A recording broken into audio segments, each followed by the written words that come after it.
It's Thursday, November the 12th, 2020, 7:41 a.m. Man, temperature 40 degrees today, just like 80 a couple days ago. But in the car, thinking out loud and praying as I do on my way to work daily. Sorry about the shaking. This is all new to me, so anyway, on my way to work, I was thinking that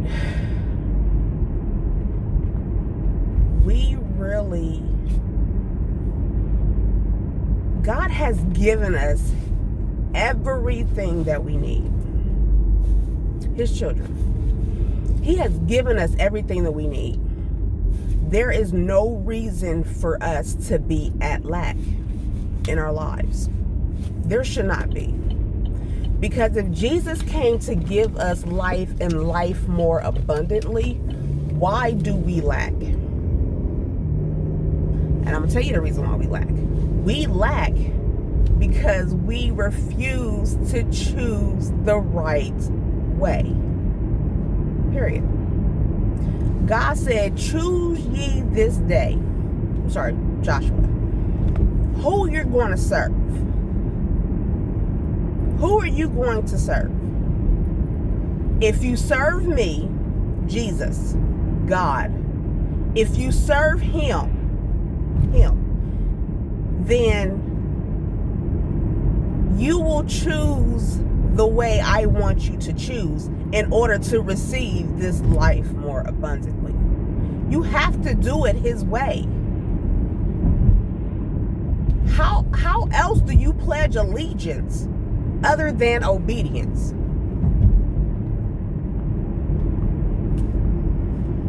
We pledge allegiance to a lot of things.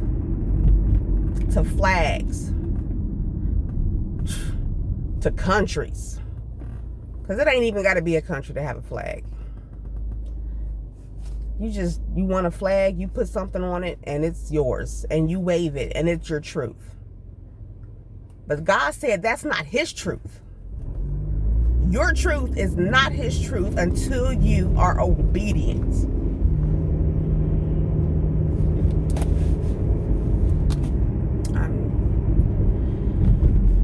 That's just what I'm sensing. The Lord is saying.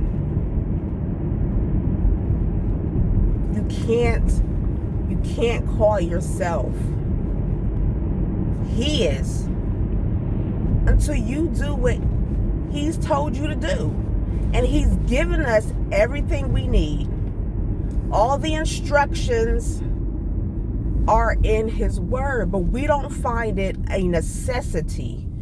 We don't think that we need it. How else are you going to learn how to do what he's called you to do in the process that he's called you to do it in? So if this is my process, my day-to-day life is my process, and I don't read his word that tells me how to walk my process, you're just like Israel. You're going around the same thing because you refuse to choose to read his word to get what he's told you to get. That you already have. It's already yours. So check this. This is what you're doing. You're Indiana Jones. You have a map, right? Indiana Jones has a map. You're not just walking around aimlessly like Moses and the children of Israel. They didn't have the Bible. We do. And we won't read it. That's ridiculous. It's ridiculous. It's ridiculous. Like, you have all that you need written in this book that is tailor-made to your life. What I read every day is not going to apply to you because our walks are different. And it's the only word, written word, that changes every time you read it. Every time you read it, it changes. I guarantee you will learn something different every time you read it. Ask the Holy Spirit to help you apply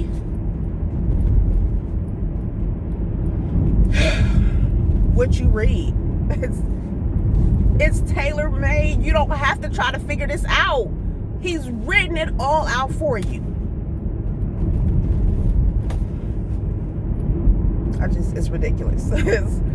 He's giving you everything you need, and you don't even use what he gives you. Moses, what's in your hand? Use what I gave you. That's what the Lord is saying. Everything that you want, because he's that Ephesians 3:20 God. And baby, I got a big imagination. I am an overthinker like a mug. Listen, God can top all of this that I have going on here. I have a whole world going on in my head of things that I want God to top. That's what's going on in my head. I pray big, baby, because I serve a big God. And then we get mad when we start praying. I'm telling on myself now. We get mad when we start praying for stuff and you don't see nothing happening. Ooh, baby, we mad. We big mad at God. We big mad. Come on, Joseph. I know what I saw. I know what I dreamt. Joseph said, yeah, y'all bowing. Yeah, y'all bowing. But when? That's the problem. We want to know when. Sarah, come on.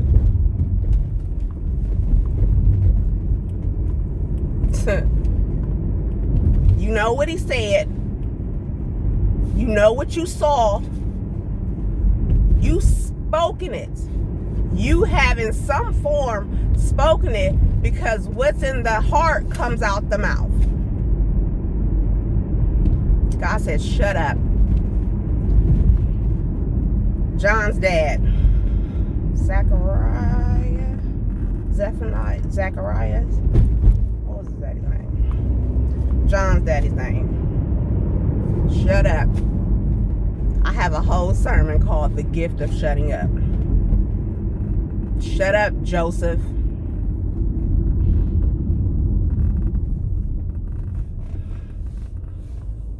Listen, we don't have to reinvent the wheel. We don't.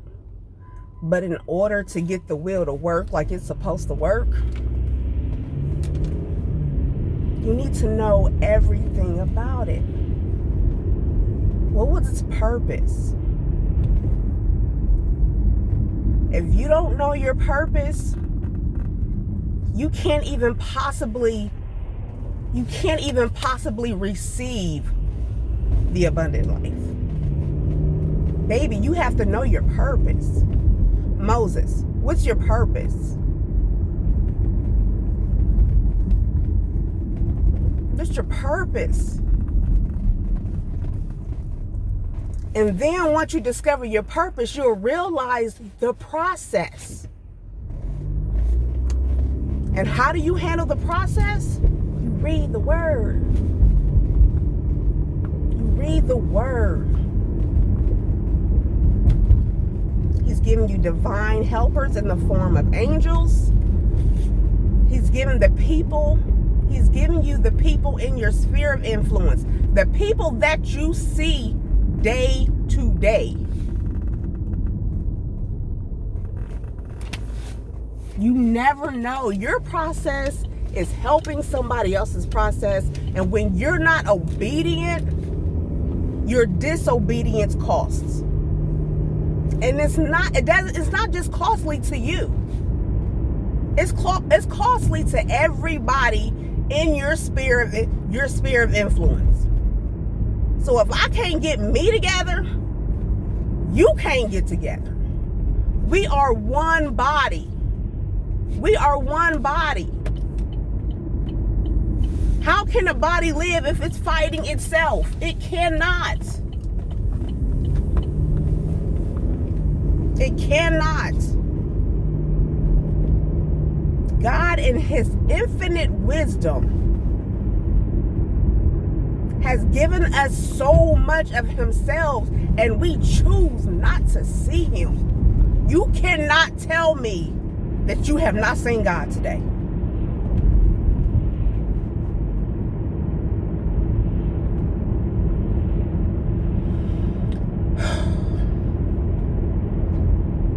You can't. We choose to ignore the truth. We choose to ignore his help. He will let you reject him. He will let you reject him if that's what you want to do. Judas, Peter, even Paul, Saul, even Saul rejected the truth at one time. But you know what? They all had a choice to do so. And this is where the discipleship comes in, because if you're not discipling, there is somebody who possibly have not heard about Jesus, and his effort and completion,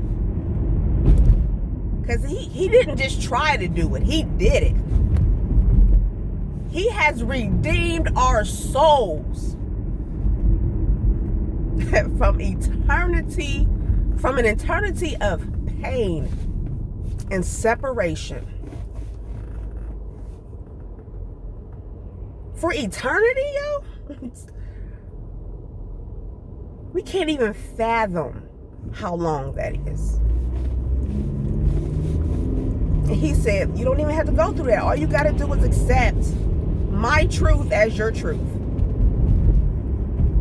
Let his truth be above everything else. Start there. Build on that.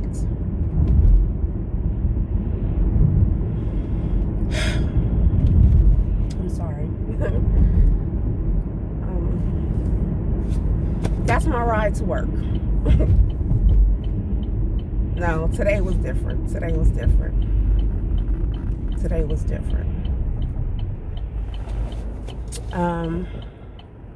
Yeah, well, sorry.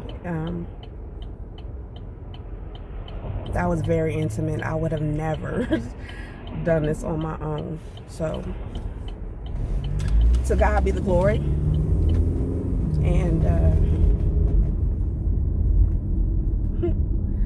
I pray that you all accept Jesus Christ and his authority over your life.